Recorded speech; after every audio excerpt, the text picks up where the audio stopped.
Assalamualaikum. Selamat pagi anak-anakku. Pada hari ini, hari ketiga kegiatan MPLS, kita akan isi dengan materi tunjuk dan teknis pelaksanaan tentang PJJ. Apa itu PJJ? Kenapa kita harus PJJ? Bagaimana pelaksanaannya? Kapan dan lain-lain akan kita bahas di sini. Sebagai narasumber kita pada hari ini, yang pertama adalah ada Ibu Lina. Ibu Lina ini yaitu sebagai Ketua MPLS sekaligus guru kelas 1D. Selamat pagi. Pagi Ibu Lina. Lalu narasumber yang kedua yaitu Pak Opi yang ganteng. Selamat pagi, Bu. Ya, sebagai guru PJOK. Dan narasumber kita yang ketiga yaitu Pak Rendra selaku guru PAI. Pagi semuanya. Pagi. Baiklah, kita mulai saja ya. Kita tanyakan kepada narasumber kita. Kita tanya dulu narasumber yang pertama yaitu Ibu Lina. Ibu Lina, mohon dijelaskan ya Bu Lina, apa itu pengertian PJJ dan kenapa kita harus PJJ dan mungkin penjelasan lainnya. Silakan Bu Lina untuk menjawabnya. Terima kasih kepada Ibu Rosi sebagai moderator sini, dan selamat pagi untuk anak-anak semua dan para orang tua. Sini saya akan menjelaskan tentang PJJ. Kenapa PJJ? Tadi pertanyaannya. PJJ yang sering kita sebut dengan pembelajaran jarak jauh atau sistem pendidikan jarak jauh. Dan pendidikan jarak jauh ini merupakan atau sebagai inovasi yang disebut inovasi abad ke-21 yang akan dilaksanakan pada keadaan sekarang yang sedang mewabahnya penyakit COVID-19 atau virus corona yang sudah mendunia, disebutnya menjadi pandemi ini, sehingga kita tidak bisa melaksanakan pendidikan secara tatap muka.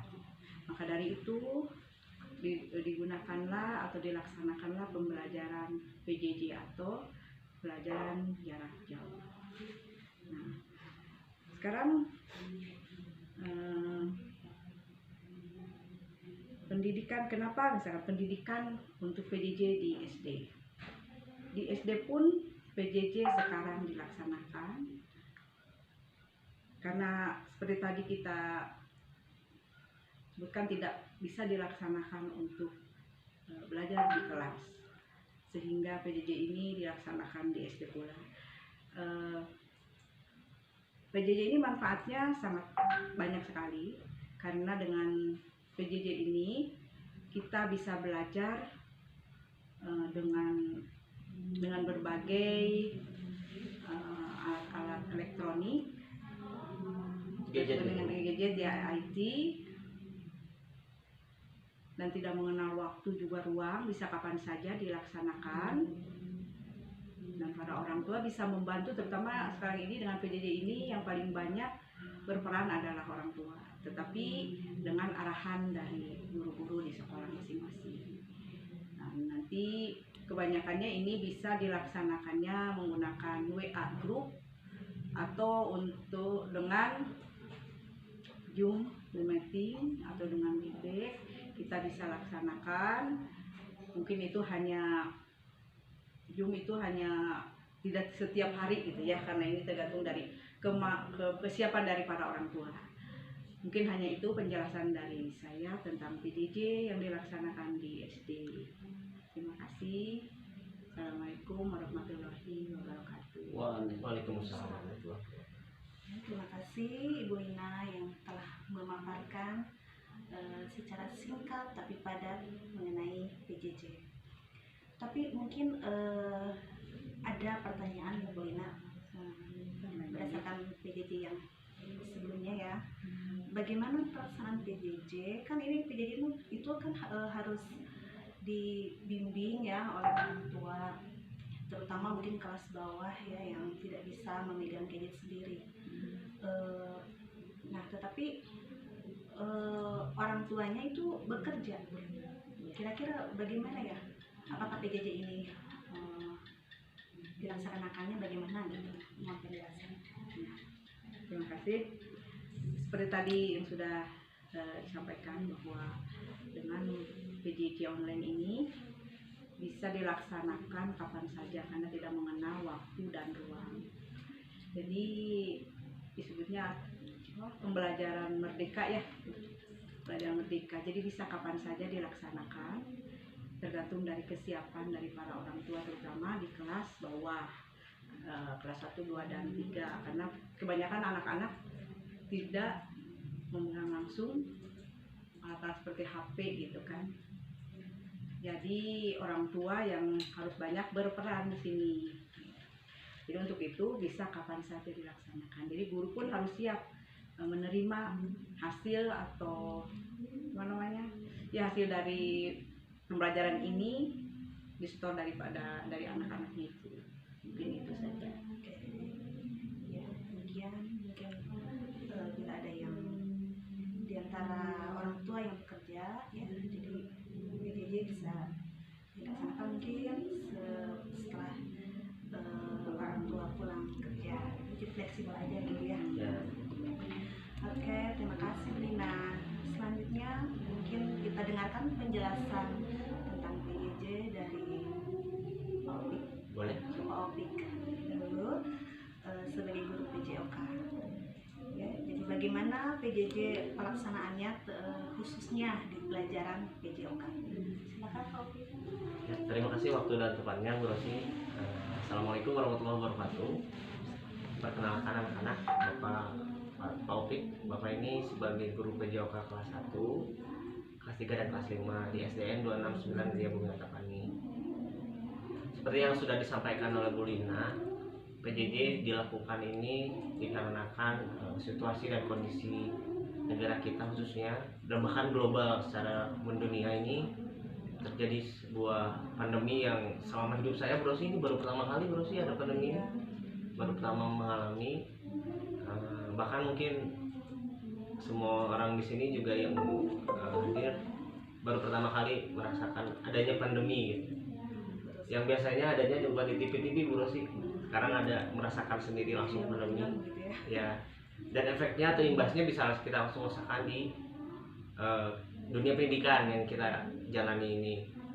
Nah, PJJ khususnya di PJOK sendiri atau Pak Opik gimana PJJ PJOK mah gerak ya, harus ada contoh, harus ada media. Nah, kita karena kita harus selalu berinovasi ya, berkreatif gitu, maksudnya adanya pembaharuan atau sesuatu yang baru dari dunia PJOK sendiri. Nanti insya Allah selama pembelajaran ini Bu, saya sendiri akan memberikan tugas kepada orang tua khususnya di kelas 1, karena memang kelas 1 jarang yang menggunakan gadget secara langsungnya melalui WA group. Setelah itu orang tua akan menginstruksikan langsung kepada anak-anaknya dalam pengawasan, dan tentunya dalam pengawasan dan segala sesuatunya dilakukan secara struktur, maksudnya dimulai dari berdoa, berpakaian olahraga, bahkan kalau bisa di luar ruangan wajib menggunakan sepatu. Setelah itu anak-anak melakukan tugas geraknya yang sesuai dengan tugas yang saya berikan. Ya, akhirnya anak-anak diwajibkan mengisi LKS. Nah, LKS ini juga diisi oleh orang tua karena isinya cuma centang-centang aja. Jadi apa tugas yang telah dilaksanakan, apabila anak menguasai, orang tua tinggal mencentangnya. Dan di luar tugas online seperti itu, tugas gerak itu juga ya mungkin saya juga mohon kerjasamanya kepada orang tua untuk melakukan print, paling ya print sedikit, ngeprint atau fotokopi tugas yang nanti insya Allah saya berikan. Mungkin seperti itu Bu Rosi di PJOK sendiri. Pelaksanaannya Bu Rosi, kalau pelaksanaannya setelah diberikannya tugas di hari itu, misalkan kelas 1 di hari Selasa, pelaksanaannya boleh di hari Rabu, Kamis, Jumat, bahkan sampai Senin sekalipun. Nanti dikumpulkannya lagi di hari Senin, Selasa maksud saya, maaf, Selasa pagi boleh, paling telat ya Bu, kecuali kalau misalkan sudah selesai di hari Selasa juga besoknya mau dikumpulkan boleh gitu. Nanti setelah itu baru nanti ada tugas baru lagi dan selanjutnya begitu. Nah, gitu aja sih Bu Rosi. Oh iya, PJJ ini dilaksanakan sampai kapan? Nah kita juga belum tahu ya Bu ya, maksudnya nunggu himbauan dari pemerintah aja gitu. Maksudnya kalau SD pun nanti dimulai sampai akhir November ya kita tidak tahu. Jadi dimulai dari tanggal 20 sampai waktu yang tidak bisa kita tentukan. Begitu Bu Rosi mungkin di PJOK. Terima kasih Pak Opi Ya, atas sama-sama, Bu. penjelasannya. Dan tentunya kegiatan PJJ ini diperlukan kerjasama yang baik ya dengan orang tua, karena ya orang tua tentu dituntut untuk aktif juga ya, Ya. Untuk dalam melaksanakan tugas-tugas PJJ-nya. Baiklah, demikian penjelasan dari Pak Opik. Selanjutnya kita dengarkan penjelasan dari Pak Rendra sebagai guru PAI. Bagaimana PJJ di khususnya pelajaran PAI. Silakan Pak Rendra. Ya, baik. Assalamualaikum warahmatullahi wabarakatuh. Waalaikumsalam warahmatullahi Terima wabarakatuh. kasih kepada Ibu Rosi yang memberikan waktu kepada saya untuk menjelaskan apa itu PJJ dan sekitarnya. Pada dasarnya sama mungkin yang dijelaskan oleh Mbak Ibu Ketua MPLS sama Bapak kita nih ya, guru PJOK yang ganteng kalemnya ya, yang luar biasa nih. Luar biasa Pak. Ya. Terima kasih. Jadi anak-anak sama ya, PJJ ini pembelajaran jarak jauh. Jadi Bapak lebih menjurus mungkin ke pendidikan agama Islam. Pak gimana nih? Kalau PAI sama aja. Mungkin nanti ada yang bentuknya teori ya, teori nanti apa bentuknya modul nanti di-sharekan via WA group, atau juga nonton mungkin ada di YouTube, di situ ada video tentang pembelajaran PAI yang berhubungan dengan kisah-kisah sahabat, kisah Rasul dan sebagainya.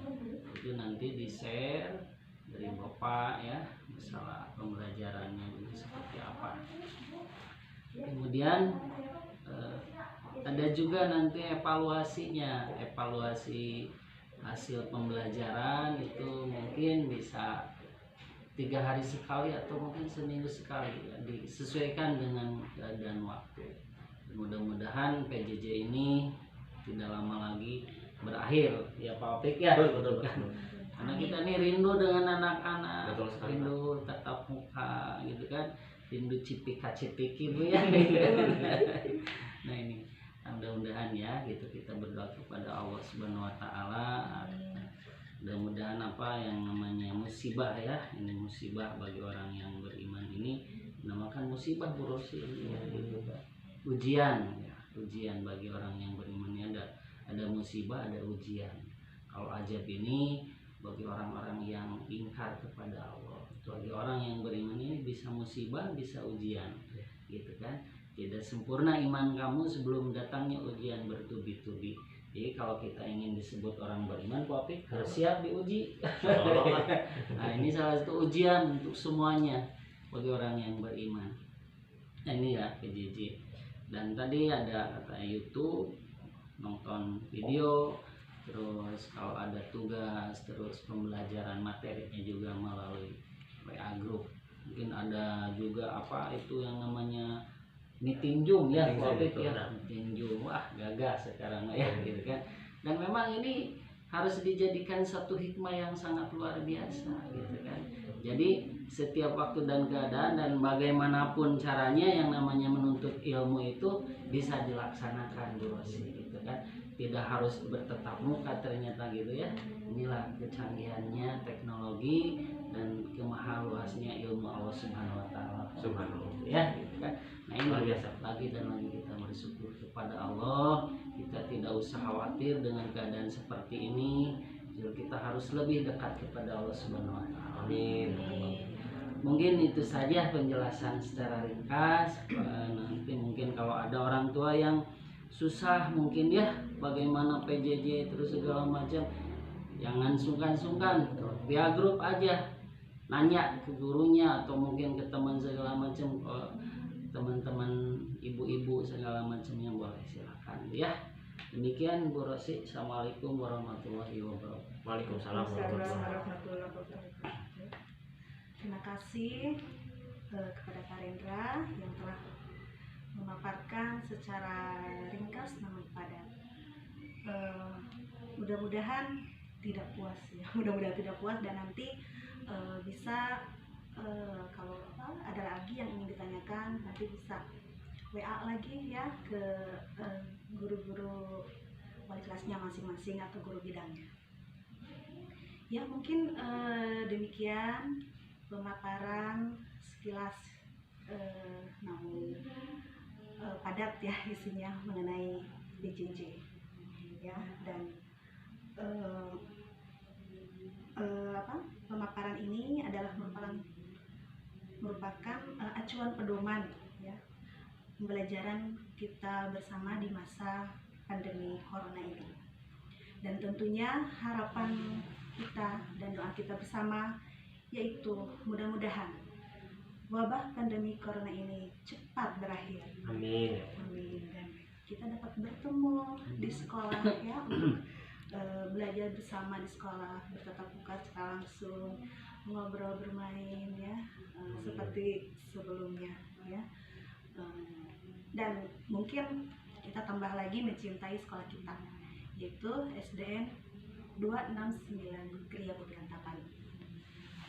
Ya, mungkin itu aja penjelasannya atau pemaparan mengenai petunjuk dan teknis pelaksanaan PJJ pada hari ke-4 MPLS. Ya, terima kasih atas perhatiannya. Wassalamualaikum warahmatullahi wabarakatuh. Waalaikumsalam warahmatullahi wabarakatuh.